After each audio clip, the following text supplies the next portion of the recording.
When I was 17 years old, I wasn't particularly comfortable with my living situation. Persistent financial struggles, ranging from sleeping in an unpaid car to living in motels, cast a shadow over my family. The added stress of being dragged in my parents' frequent, often physical fights left me worrisome. One afternoon, courtesy of Child Protective Services, I found myself in the office of our assigned social worker. As the young woman unenthusiastically read from her list of questions, I tuned out and began to sketch what would become my first piano sonata in G minor. I didn't know it at the time, but those very first notes would go on to form a signature that I'd obsess over in the coming years. It would become my leitmotif.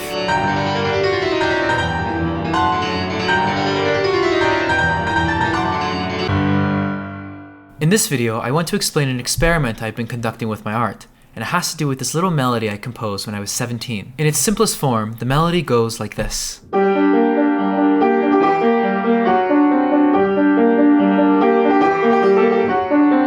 Now before anything, I think it's useful to actually define the term leitmotif. A leitmotif is a recurring theme that's attached to a character, a place, or really anything that's motivic. It has its origins in classical music, with composers like Wagner pretty much pioneering it through his operas. But they're also common in film scores. These themes tend to develop over the course of the film, and can be recontextualized depending on the situation that we're in. For example, a very well-known leitmotif in film music is Darth Vader's Imperial March. This leitmotif shows up frequently anytime a scene has to do with Darth Vader, or just even with anything related to his character. So I think a funny example of this would be in one of the LEGO Star Wars video games. There's a cutscene where you go up an elevator, and you can actually hear the music. It's the Darth Vader theme recontextualized as easy listening elevator music. This should take us straight to the detention center, right, Chewie? Another example is my favorite opera from Wagner, Tristan and Isolde.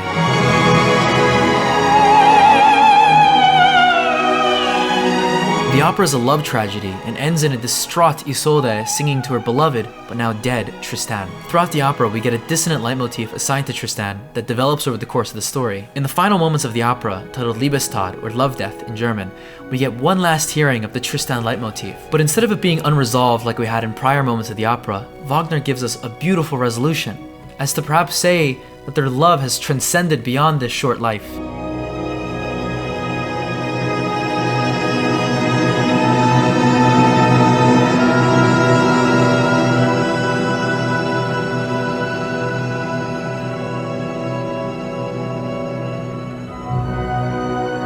I'm fascinated by these pieces, and by many others as well, because it's essentially a way of flaunting an obsession without coming across as too repetitive. I always find it satisfying as both from the perspective of the composer and the listener when it comes to these Easter eggs. So that's what a leitmotif is and why I find them interesting.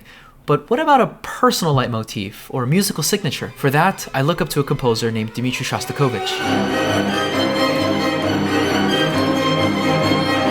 His name can be shortened to the letters DSCH. In German musical notation, S is E flat and H is B natural. Therefore, his name, DSCH, could be represented musically as D, E flat, C, B natural. This is Shostakovich's musical Cryptogram, and he includes it in many different works of his, with my personal favorite being the second movement to his 8th string quartet, a pretty intense and dissonant piece.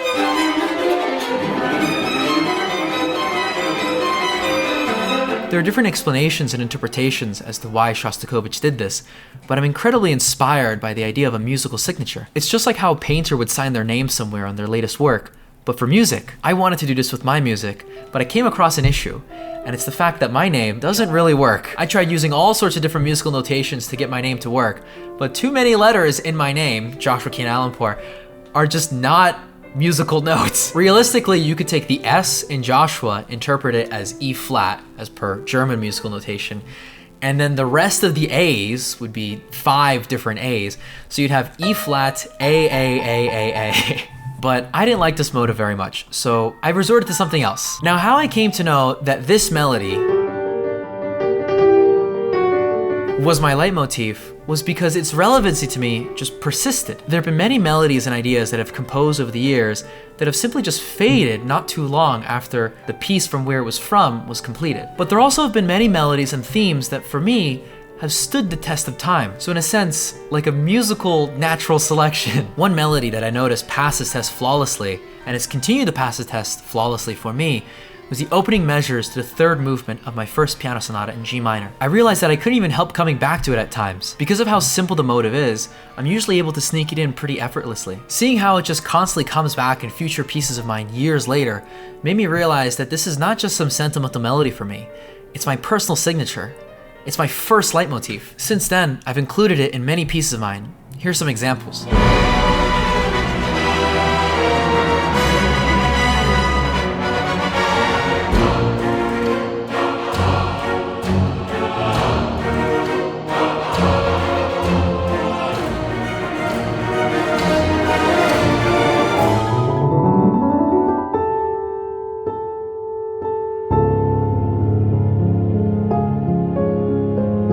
Now, taking the use of leitmotifs in classical and film music, and also taking inspiration from Shostakovich's use of a personal musical signature, we get a little experiment that I'm currently running. Leitmotifs tend to develop over the course of a film or a story, and since everyone's lives are like their own personal movies, I was curious to see just how my leitmotif would develop over the course of my movie, aka my life. This is one of the reasons I compose, and maybe you can even call it a mission statement of some sort. I'm interested to see how the development of these themes would go over the course of my life. Another thing that I've started to notice is that there are more themes that are seemingly passing the test of time for me, or coming out favorably in this musical natural selection. These other leitmotifs, which I also associate with myself, but perhaps different parts of myself, are gradually making their way through other pieces as well. An example of this would be my Raindrop Waltz No. 1 in B minor, which for reference sounds like this. I published that piece in 2020, but that same motive finds its way in another piece of mine called Enemies to Lovers, which I published in 2022. I think that it makes sense that I have more than what perhaps is the average amount of leitmotifs in a traditional film or opera. After all, the movie I'm dealing with, my life, will be much longer. So yeah, I just wanted to explain that Easter egg in my music. Bye.